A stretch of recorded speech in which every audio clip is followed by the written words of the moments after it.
Today's video is brought to you by Squarespace, my go-to for building a website and online shop.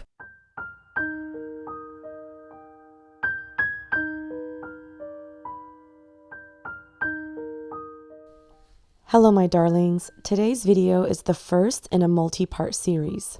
I'll be starting a new landscape oil painting that honestly was a bit of a struggle for me, but I'll get into more of that later.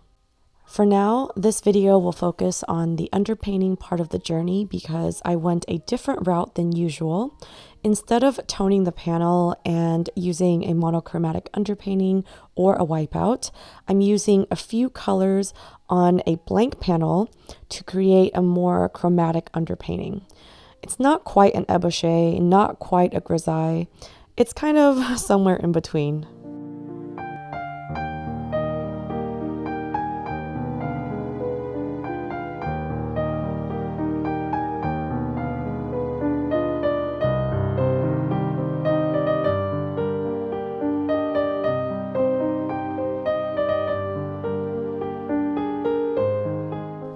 Typically for a monochromatic underpainting, I'll just use Bohemian green earth and white paint. But when I'm mixing white with any color, it cools it down significantly. So sometimes the lighter values can look more grayed out because they contain more white. Instead of using just white, I am incorporating some warmer lights like nickel yellow and raw sienna. For the darker and mid values, I'm using raw umber, burnt sienna, and bohemian green earth. I wanted the underpainting to appear monochromatic in the sense that it all feels like shades of earthy brown, but I also wanted to see what would happen if I kept the warmth and chroma consistent throughout the value hierarchy, which is why I brought in extra colors. Though they are similar to each other because they're all earthy neutrals. The reason I did this was partially because I was eager to get started and I didn't want to wait to tone a panel, but I also just wanted to see if I could utilize a more chromatically finessed underpainting to help elevate the final painting. Oils are going to always be semi-transparent when they're applied to a panel or canvas, unless you're using a palette knife to apply thick globs of paint. But whenever you use a brush, it's rare that the paint will be 100% opaque because it is getting spread around the canvas like butter on toast. Due to this semi-transparent nature, the underpainting will usually shine through. In fact, a lot of classical painters choose to reveal parts of the underpainting on purpose to create thin, airy shadows that contrast nicely with thicker, more textured highlights. This dichotomy of thin shadows and thick highlights is something I've been trying to improve in my personal work for a while now, and I've never really tested it out on a landscape before, so I really wanted this underpainting to look accurate enough to be worthy of potentially being exposed later. With my usual monochromatic bohemian green earth underpaintings, I felt like the color was too dull and cold to shine through on purpose.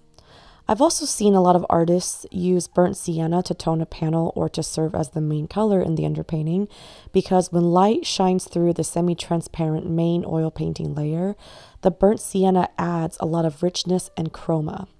But I typically shy away from using burnt sienna because it comes off too orange for me.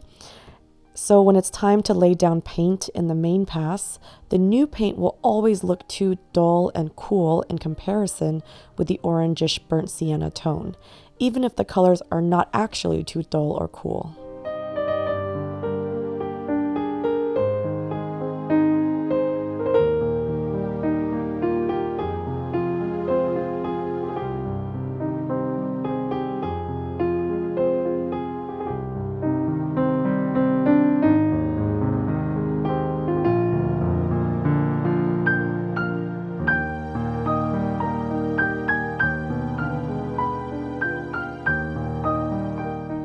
Another special thing about this landscape is that despite its modest 11 by 14 inch size, it's actually one of the larger landscapes I've ever done.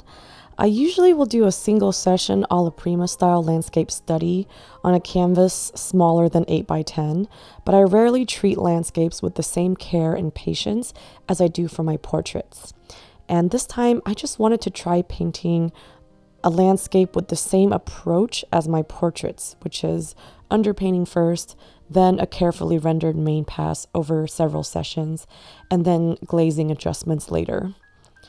And since I have never painted a landscape so meticulously before, I don't think this painting process went as smoothly as I had hoped, because it's simply not that familiar to me. But I'll dive more deeply into why on the next video in this series coming up shortly, so stay tuned. And that about wraps up today's video. If you'd like to see several hours of real-time tutorials where I recorded voiceover as I was working, along with hundreds of hours of exclusive content and monthly art rewards, feel free to check out my Patreon at patreon.com/happydartist. Thank you all so much for watching, and I hope to catch you in the next one. Bye!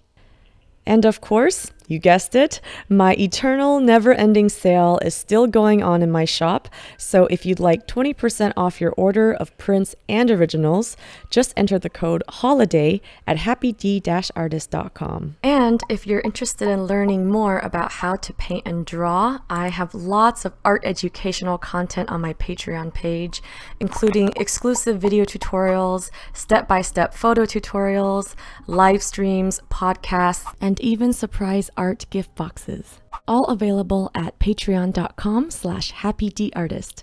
I'd love to have you join my Patreon family. A big thank you to Squarespace for sponsoring this video and supporting the art community. I've been using Squarespace for 10 years now, and it's been an integral part of being able to make a living as an artist. Aside from their beautiful customizable templates and easy-to-use interface, Squarespace now has so many robust tools to help make website building be both effective and intuitive. There's a new design intelligence feature that uses a combination of industry experience and cutting-edge AI to help you make a website bespoke to your brand and digital identity. Squarespace takes the intimidation out of setting up an online shop with their intuitive e-commerce platform that accepts every type of payment method you can imagine, all with just a few simple clicks, so you can easily sell your work all around the world. Head to squarespace.com for a free trial, and when you're ready to launch, go to squarespace.com/happydartist to save 10% off your first purchase of a website or domain. Also, if you want to check out more artworks, works in progress, and just random daily artist adventures, feel free to check out my Instagram, and you can follow me at the handle @happydartist.